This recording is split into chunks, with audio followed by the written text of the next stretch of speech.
உயிர்த்தெழுந்த இயேசு கிறிஸ்துவின் வல்லமை ஊழியங்கள் வழங்கும் வசனப் பெட்டகம். இயேசுவே கர்த்தர். இயேசுவையே தேவன் ஆண்டவரும் கிறிஸ்துவுமாக்கினார்.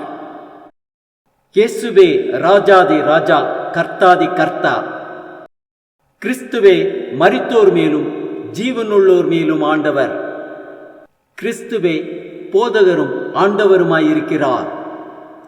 வசனப் பெட்டகத்தின் இன்றைய தின கருப்பொருள்: சத்துருக்கள்.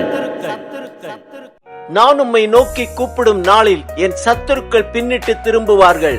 தேவன் என் பட்சத்தில் இருக்கிறார் என்பதை அறிவேன். சத்துருக்களை குறித்ததான வேத வசனங்களை பார்க்கலாம். சங்கீதம் 27:6 வாசிக்கிறோம்: இப்பொழுது என் தலை என்னை சுற்றிலும் இருக்கிற என் சத்துருக்களுக்கு மேலாக உயர்த்தப்படும். அது நிமித்தம் அவருடைய கூடாரத்திலே நான் ஆனந்த பலிகளை இட்டு கர்த்தரை பாடி அவரை கீர்த்தனம் பண்ணுவேன். சங்கீதம் 54:5 வாசிக்கிறோம்: அவர் என் சத்துருக்களுக்கு தீமைக்கு தீமையை சரி கட்டுவார். உமது சத்தியத்தின் நிமித்தம் அவர்களை நிர்மூலமாக்கும். சங்கீதம் 54:7 வாசிக்கிறோம்: அவர் எல்லா நெருக்கத்தையும் நீக்கி என்னை விடுவித்தார். என் கண் என் சத்துருக்களின் நீதி சரி கட்டுதலை கண்டது. சங்கீதம் 59:10 வாசிக்கிறோம்: என் தேவன் தம்முடைய கிருபையினால் என்னை சந்திப்பார்.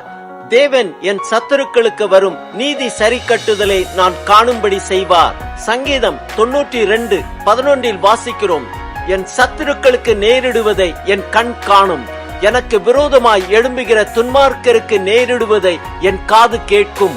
சங்கீதம் 105:24 வாசிக்கிறோம்: அவர் தம்முடைய ஜனங்களை மிகவும் பலுக பண்ணி அவர்களுடைய சத்துருக்களை பார்க்கிலும் அவர்களை பலவான்களாக்கினார். சங்கீதம் 106:11 வாசிக்கிறோம்: அவர்கள் சத்துருக்களை தண்ணீர்கள் மூடிக்கொண்டது, அவர்களில் ஒருவனும் மீந்திருக்கவில்லை. சங்கீதம் 119:98 வாசிக்கிறோம்: நீர் உம்முடைய கற்பனைகளை கொண்டு என்னை என் சத்துருக்களிலும் அதிக ஞானமுள்ளவனாக்கினீர். அவைகள் என்றைக்கும் என்னுடனே இருக்கிறது. சங்கீதம் 136:24 வாசிக்கிறோம்: நம்முடைய சத்துருக்களின் கையிலிருந்து நம்மை விடுதலை பண்ணினவரை துதியுங்கள், அவர் கிருபை என்றும் உள்ளது. சங்கீதம் 138:7 வாசிக்கிறோம்: நான் துன்பத்தின் நடுவில் நடந்தாலும் நீர் என்னை உயிர்ப்பிப்பீர். என் சத்துருக்களின் கோபத்துக்கு விரோதமாக உமது கையை நீட்டுவீர். உமது வலது கரம் என்னை ரட்சிக்கும். சங்கீதம் 81:14 வாசிக்கிறோம்: நான் சீக்கிரத்தில் அவர்கள் எதிராளிகளை தாழ்த்தி என் கையை அவர்கள் சத்துருக்களுக்கு விரோதமாய் திருப்புவேன். சங்கீதம் 110:1 வாசிக்கிறோம்: கர்த்தர் என் ஆண்டவரை நோக்கி, நான் உம்முடைய சத்துருக்களை உமக்கு பாதப்படியாக்கி போடும் வரைக்கும் நீர் என்னுடைய வலது பார்சத்தில் உட்காரும் என்றார். சங்கீதம் 143:12 வாசிக்கிறோம்: உம்முடைய கிருபையின்படி என் சத்துருக்களை அழித்து என் ஆத்மாவை ஒடுக்குகிற யாவரையும் சங்காரம் பண்ணும். நான் உமது அடியேன்.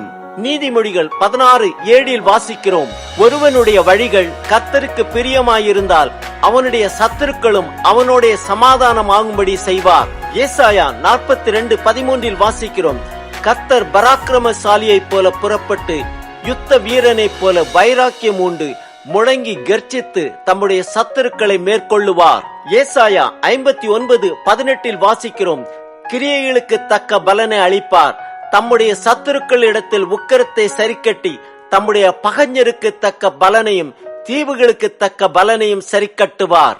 எரேமியா 46:10 வாசிக்கிறோம்: ஆனாலும் இது சேனைகளின் கர்த்தராகிய ஆண்டவரின் நாளும் அவர் தம்முடைய சத்துருக்களுக்கு நீதியை சரி கட்டுகிற நாளுமாயிருக்கிறது. செப்பனியா 3:15 வாசிக்கிறோம்: கர்த்தர் உன் ஆக்கினைகளை அகற்றி உன் சத்துருக்களை விலக்கினார். இஸ்ரவேலின் ராஜாவாகிய கர்த்தர் உன் நடுவிலே இருக்கிறார். இனி தீங்கை காணாதிருப்பாய். நாகூம் 1:2 வாசிக்கிறோம்: கர்த்தர் எரிச்சல் உள்ளவரும் நீதியை சரி கட்டுகிறவருமான தேவன். கர்த்தர் நீதியை சரி கட்டுகிறவர், உக்கிர கோபமுள்ளவர். கர்த்தர் தம்முடைய சத்துருக்களுக்கு பிரதிபலன் அளிக்கிறவர். அவர் தம்முடைய பகைஞருக்காக கோபத்தை வைத்து வைக்கிறவர். ஆம், நாம் நம் தேவனை நோக்கி கூப்பிடும் நாளில் நம் சத்துருக்கள் பின்னிட்டு திரும்புவார்கள்.